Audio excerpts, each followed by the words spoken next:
ಎಲ್ಲರಿಗೂ ನಮಸ್ಕಾರ. Welcome back to my YouTube channel.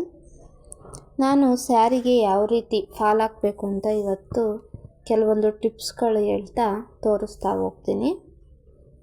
First ನಾವು ಸ್ಯಾರಿ ಫಾಲ್ನ ತೊಳೆದು ನೀಟಾಗಿ ಐರನ್ ಮಾಡಿ ನಂತರ ಎರಡು ತುದಿಗಳನ್ನ ಮಡಚಿ ಸ್ಟಿಚ್ ಮಾಡ್ಕೋಬೇಕು. ಸ್ಯಾರಿ ಫಾಲ್ನ ತೊಳಿನಿಲ್ಲ ಅಂದರೆ ಅದು ಸಿಂಕ್ ಆಗುವ ಚಾನ್ಸಸ್ಸು ಜಾಸ್ತಿ ಇರುತ್ತೆ. ಫಸ್ಟು ನಾವು ಸ್ಯಾರಿಲಿ ತಳಭಾಗದಲ್ಲಿ 2 ಗೇಣು ಬಿಟ್ಟು ನಂತರ ಫಾಲ್ನ ಹಾಕೋಕ್ಕೆ ಸ್ಟಿಚ್ ಮಾಡ್ತಾ ಹೋಗಬೇಕು. ಫಾಲನ್ನು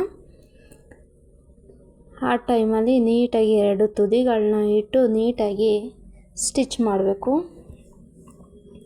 ಸ್ಯಾರಿನ ಟೇಬಲ್ ಮೇಲೆ ನೀಟಾಗಿ ನಾವು ಸಮವಾಗಿ ಹಾಕೊಂಡಿರ್ಬೇಕು, ಇಲ್ಲಾಂದರೆ ರಿಂಕಲ್ಸ್ ಬರುವ ಚಾನ್ಸಸ್ಸು ಜಾಸ್ತಿ ಇರುತ್ತೆ.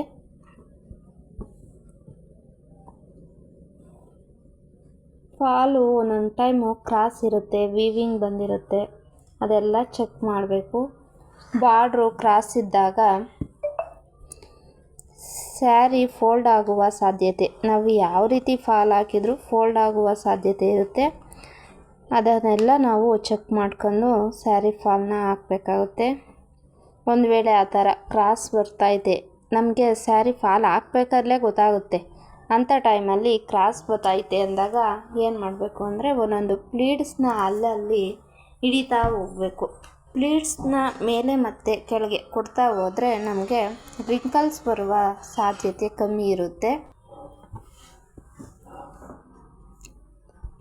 ನೀಟಾಗಿ 2 ತುದಿಗಳನ್ನ ಹಿಡಿದು ನೀಟಾಗಿ ಸ್ಟಿಚ್ ಮಾಡ್ತಾ ಹೋಗಿ. ರಿಂಕಲ್ಸ್ ಬರೋದಿಲ್ಲ ಸಾಮಾನ್ಯ, ಒಂದೊಂದು ಟೈಮು ಕೆಲವು ಬಾರ್ಡ್ರುಗಳ ಮೇಲೂ ಹೋಗುತ್ತೆ. ಬಾರ್ಡ್ರು ಗಟ್ಟಿ ಇದ್ದು ಮೇಲೆ ಬಾರ್ಡ್ರಿಂದ ಮೇಲೆ ನಾವು ಫಾಲ್ ಬರ್ತೈತೆ ಅಂದಾಗ ಆವಾಗ ರಿಂಕಲ್ಸ್ ಬರುವ ಸಾಧ್ಯತೆ ಜಾಸ್ತಿ ಇರುತ್ತೆ.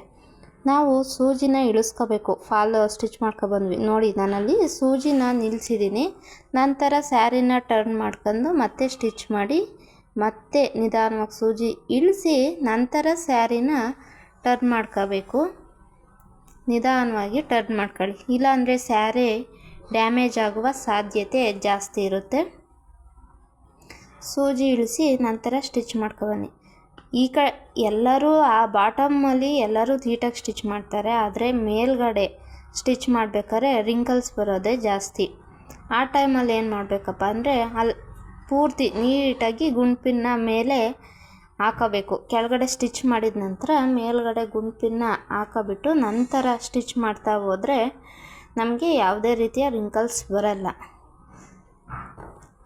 ಕೆಲವೊಂದು ಸ್ಯಾರಿಲಿ ಮಾತ್ರ ಆ ಥರ ಬರುತ್ತೆ ರಿಂಕಲ್ಸು, ಅದು ಅವಾಯ್ಡ್ ಆಗುತ್ತೆ ಗುಂಪಿನ ಹಾಕಿರ್ತೀವಲ್ಲ. ಹಾಗಾಗಿ ನಾನು ಯಾವುದೇ ರೀತಿಯ ಗುಂಪಿನ ಹಾಕೊಂಡಿಲ್ಲ, ಸ್ಟಿಚ್ ಮಾಡ್ತಾ ಹೋಗ್ತಾ ಇದ್ದೀನಿ. ಬೇಕು ಅಂದರೆ ನಾವು ಮೇಲ್ಗಡೆ ಟಾಕಾ ಸ್ಟಿಚ್ ಹಾಕಿ ಎಮಿಂಗ್ ಮಾಡಿ ಆ ಟಾಕಾ ಸ್ಟಿಚ್ನ ಬಿಚ್ಚಾಕ್ಬೋದು. ನಾನು ಇಲ್ಲಿ ಎಮಿಂಗ್ ಹಾಕ್ತಾಯಿಲ್ಲ, ಮಿಷಿನ್ ಸ್ಟಿಚ್ ಹೇಳಿದರು, ಹಂಗಾಗಿ ಮಿಷಿನ್ ಸ್ಟಿಚ್ನೇ ಹಾಕ್ತಾಯಿದ್ದೀನಿ. ನೀವು ಬೇಕು ಅಂದರೆ ನಾನೀಗ ಯಾವ ರೀತಿ ಹಾಕ್ತಾಯಿದ್ದೀನಿ ಅದೇ ರೀತಿಯ ಟಾಕಾ ಸ್ಟಿಚ್ ಹಾಕೊಳ್ಳಿ. ದೊಡ್ಡ ಸ್ಟಿಚ್ ಇಟ್ಕೊಬಿಟ್ಟು ಮಿಷಿನಲ್ಲಿ ಟಾಕಾ ಸ್ಟಿಚ್ ಹಾಕೊಳ್ಳಿ. ಆಮೇಲೆ ಎಮಿಂಗ್ ಮಾಡಿ ನೀಟಾಗಿ ಎಮಿಂಗ್ ಮಾಡಿಬಿಟ್ಟು ನಾವು ಅದನ್ನ ಟಾಕಾ ಸ್ಟಿಚ್ಚ ಬಿಚ್ಬೋದು. ಯಾವಾಗಲೂ ನಾವು ಫಾಲ್ ಹಾಕೋದು ಬಾರ್ಡ್ರ್ ಕಲರೇ ಇರಬೇಕು. ಬಾರ್ಡ್ರ್ ಕಲರ್ದೇ ಹಾಕ್ಬಿಟ್ಟು ಫಾಲ್ನ ಹಾಕಬೇಕು.